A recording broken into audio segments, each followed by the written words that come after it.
Hey everybody, what's up? It's your girl Bondi Blue and I am back for another Real Housewives of Atlanta review. And yes, this is an in my car driving video. Don't worry, I have it under control, okay? The camera is right in my line of view, so I'm looking at my mirror as I'm driving. I do this a lot, so I got this. Just for anybody that's worried. Okay, now let's get into Real Housewives, you guys, because it really wasn't all that much. It's the second to last episode. And let's just start off with Cynthia. Cynthia goes to see Noelle. Noelle is doing a internship and she wants to be a dentist, a prosthetist. I can't remember how to pronounce it, but I'm guessing this is people who fix dental work that's been botched, okay? And that's what she wants to do for a living. She's always been involved in it, and Cynthia, being, an upper class woman, made a phone call and got her internship with a reputable dentist, and it's awesome, okay? And she's there, she's interested, she's really taking this year off from school to figure out what she want to do with her life. And we all here for this. Noelle is always like so mature. Sometimes she can be a little like, calm down, little girl. But no, I love it. I love it today. The thing though about Cynthia, okay, because we have to get all that nice, cute shit out the way. Cynthia. You know what aggravates me about you, Cynthia? That you don't pick up on social cues. Last time you and Will were together, I got the vibe that he didn't really want to fuck with you like that. I got the vibe that he wasn't feeling you like that. I got the vibe that he don't need to meet your daughter. So why you felt the need to say to Noelle that if she felt comfortable and she wanted to meet him, that you were totally open to that because he's going to be in your life? Girl, where? Where is he going to be in your life? Where? Oh, where they at? Who? Oh, where they at? Who? Where he going to be at? Huh? Stick it, baby, do it. Let me know. You know what I'm saying? I don't understand what's happening right there, okay? Moving along. Who else was in this episode that aggravated me? Sheree. Okay, look. Sheree's daughter was saying what all of us, what we all were saying this whole episode. So she's getting her basement done, okay? I think it's so funny that you are still working on this huge ass house for you to live in alone, and then you're sitting up there talking about, oh yeah, I'm gonna have, the basement be like a man cave. You don't have a man. Whatever. Anyway, she believes that Tyrone is her man and that he will come and fix up the gym and buy the equipment. He's talking about that's taken care of. They're on the phone while she's doing some of the renovations, and the renovations are kind of behind, and she wants it done, and she wants to have this whole party. Like, Sheree, you want to front. That's all you like to do, is to have parties so you can invite people over to your house to make them feel less than and show them that you have this beautiful, $1 million home that you built up from the bottom to the top. Now we here, all of that shit. And I just kind of feel like it's all for show, because in reality, bitch, as rissy tissy as you try to act, you are dating a nigga in prison and then making decisions on your house based upon his return into society, of which we have no date. Okay, now she was talking all that yin yang about, oh, I need a direct date for him to get out of jail. You know what I'm saying? Like, he has to be getting out of jail this year. That was last year. He still isn't out of jail. Tyrone did it, bitch. Okay, Tyrone did what them people said he did. Okay, and I need for you to accept that and understand that and really be abreast to how long he's gonna be in jail. Okay, people get a certain amount of time and then they have to fulfill that amount of time. So how about we find out? How about we not act like I have no idea when he's gonna get out of jail? I'm just hoping for the best. Fingers crossed.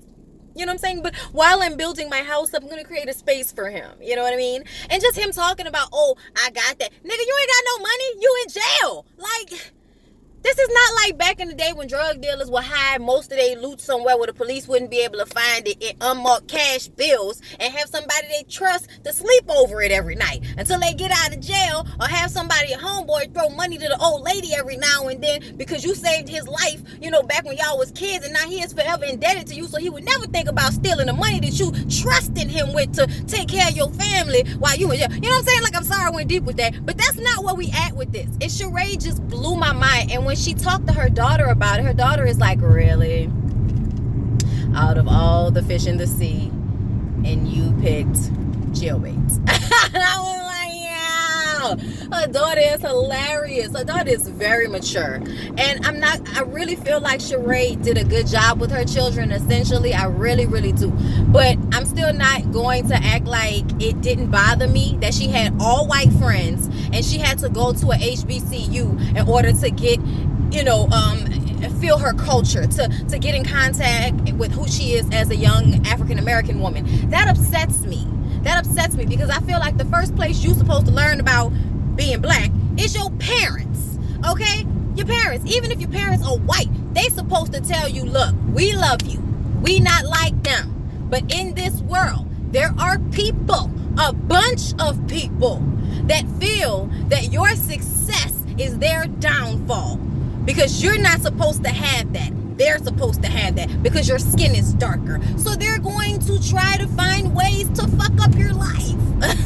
You know what I'm saying? But we got your back. You know what I'm saying? Like, I really feel like that's the parents' responsibility to make their children aware of their culture and who they are as an African American. And it just bothers me that along with Sheree and her Uncle Tom foolery with fucking Kim, that this is one of the things that I feel like another way of, I guess, low-key kind of being ashamed of being black or feeling like you're not as ritzy-titsy if your child goes to a school with black kids in it. You know what I'm saying? Like, I don't really, because I don't know. I don't want nobody to tell me, oh, you don't know, do you, bitch? I don't want to do research about this because I don't really care that much. This is my opinion of where it is right now. Sheree and her daughter, and that shit kind of made me feel uncomfortable, but I do like her daughter. Her daughter is very intelligent, very beautiful, and I'm sure she'll have a great life because of the advantages that her parents were able to give her. So, don't get me wrong, but,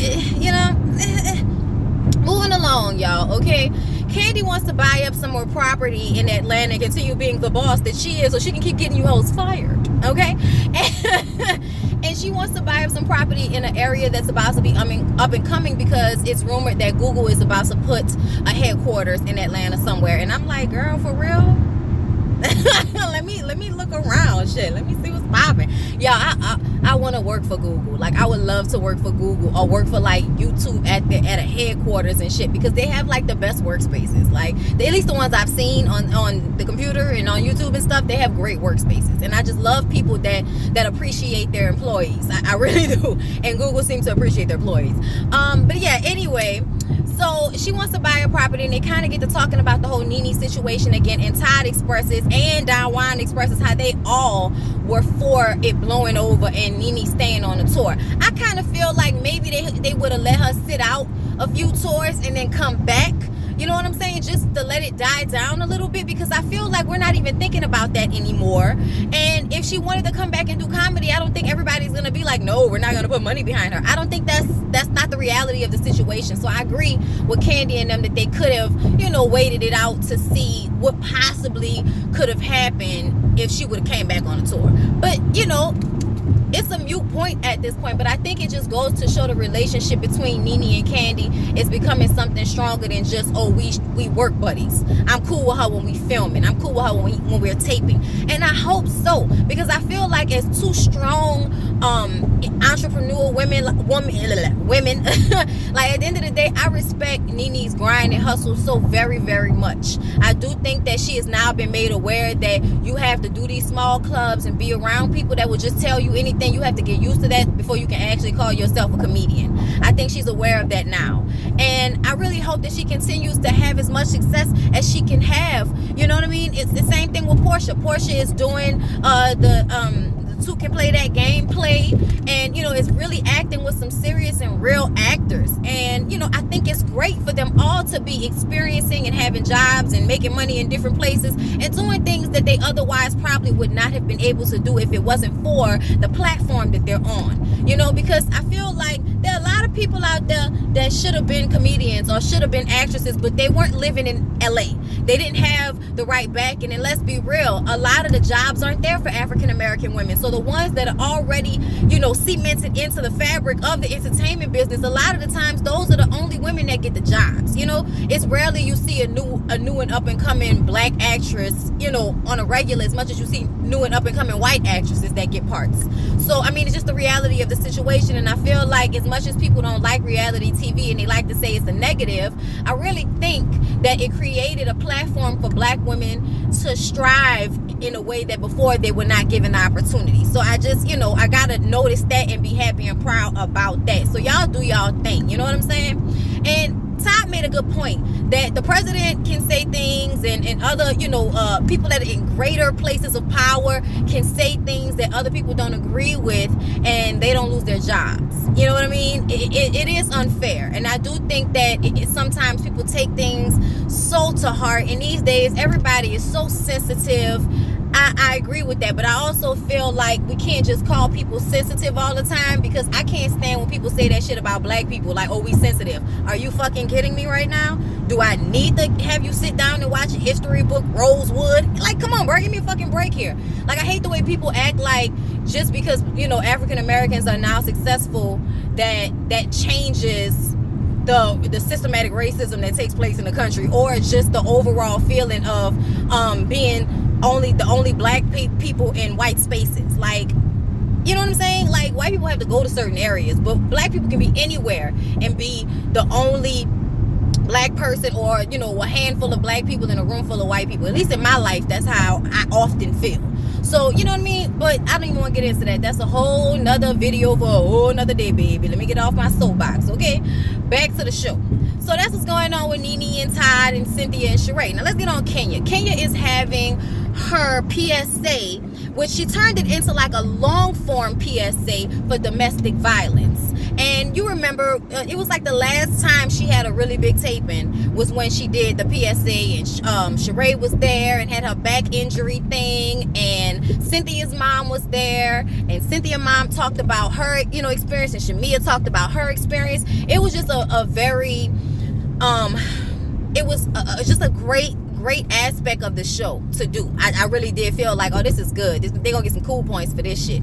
And I feel like Kenya is very genuine, and I'm glad that Kenya let us know that there was an abusive situation when she was a teenager. And that's what she talks about when she says she was in an abusive relationship. She's not talking about the situation with Matt, even though it was very similar, you know what I mean? Because he was crazy and she didn't know when he would pop off and break her shit. So it is a form of mental abuse, but it's not the same thing as somebody punching you in your face or breaking your jaw. Okay, Roxanne, did y'all watch Roxanne on Netflix? It was so good, bitch. You need to go watch that. Nia Long did that, bitch. Okay, and Shantae Adams, you did that. And Marshala Ali, you did that. Even though you played a bad guy, you did that, boy. Okay, I still be looking at him like I still want to hug him. Crazy nigga. You know what I'm saying? Like, that man know he can act. Y'all need to check that out. But that's another, movie that focused on domestic violence and what young women are sometimes going through when they have parents missing from their lives. You know what I'm saying? Or just messed up situations, breed opportunities for men to take advantage of women who need somebody. You know what I'm saying? And so Kenya did a great thing. She had all these women come together and had makeovers, had a lot of celebrities, give their gowns to these women so that they could wear it and show up. I think they took pictures to it, and they show up at the event all dressed beautifully, and they watched the video, and everybody showed up to support Kenya, and I thought that was a great moment. I'm happy that the next time we saw Kenya, it wasn't no bullshit, okay? I was really happy to see Kenya, honestly. I didn't think I'd ever feel like that, but like I said, she really has changed how she, acts with the ladies since she's been married to Mark Daly, okay? And while she's giving her speech at the end, at the beginning of the video, she's giving her speech, thanking everybody and talking about domestic violence, and he comes walking through the door, and she didn't think he was coming because she told all the other ladies that he wasn't gonna be there. And he came through the door and shocked the shits out of everybody, but he wasn't even mic'd. He was really there, I guess, either just to show himself to everybody or to show support to Kenya. I'm not sure which one, but I am glad that I saw him, and he is nice looking. And I am not bothered by his nose ring, Sheree and Shamia, you two messy ass bitches. Okay, I did not like the insinuation that something was wrong with the fact that he had a nose ring. Shut the fuck up, Sheree. Your old man is in jail. Who knows what he's doing to get by, bitch. Okay, I'm just saying, shh. I can't stand when people in glass houses throw fucking rocks like that, especially in such a catty, annoying way. All right? It worked on my nerves how much they was hating on Mark. Okay? Now let's go over to Porsha and Nene, because they had a conversation And I was confused on the conversation, y'all, because at first it seemed like Porsha was like, you know, you gotta take responsibility for the things that you've done. And Nene was like, oh, I guess she must be talking about herself. She's about to take responsibility. She about to be a grown-up, you know. And I kind of feel like Porsha has apologized and took all the responsibility. Those were her exact words. She said that numerous fucking times. I don't know how many times she has to say it. I just feel like Kandi needs time and everybody else needs to let it the fuck go. I also feel like Nene and Porsha are not in a bad place anymore. It seems like you guys have apologized to each other. Let's get past it. Let's get over it. Stop looking for her to be groveling around you bitches every time she comes around y'all. It just aggravated me because I felt like it's uncalled for at this point. She's done everything she was supposed to do as far as I'm concerned. Now it just takes time for Kandi to get past it and for, you know, the right circumstances to give them a chance to actually be cool and be friends again, you know. But I didn't like the way they was trying to make it seem like Porsha was backpedaling and pussy popping and trying to put all of it on Nene. I don't think that's what it was. I think she's apologizing now. It's like, what more can I fucking do, you know? But yeah, back to Mark Zaley. He ain't cute, Kenya. You did a good job, bitch. I'm proud of you. But yeah, y'all, that was basically everything that happened. I told y'all it wasn't nothing. Sorry, no pictures this episode, but y'all will appreciate it, I'm sure. I love y'all. Don't forget to like, comment, and subscribe to my channel. Check down in the description for my Patreon account, Twitter, and Instagram. Love ya.